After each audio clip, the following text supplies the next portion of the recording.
Hello guys, welcome back to my YouTube channel. Apparently I've finished fitting the double tap hot and cold water. We've done all the checks. Underneath there's no leakage whatsoever.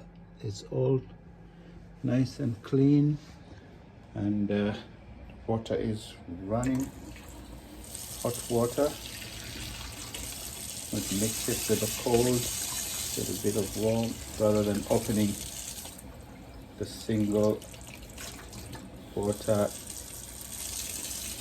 Going to mix it.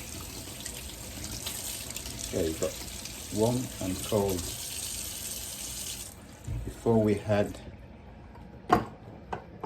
these on there, single taps, and changed them because you couldn't mix the hot water and the cold water. But now we've got this double tap.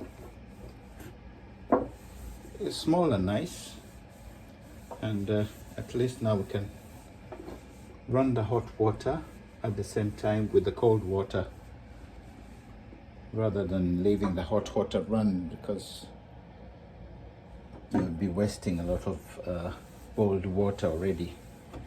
So that's how it is. This is the last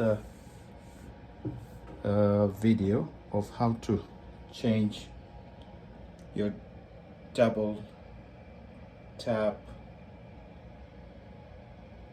cold and hot water onto a normal sink, which you can easily use the single taps. So I've removed these single taps to keep them for another use if there is any, and that's how the kitchen looks now.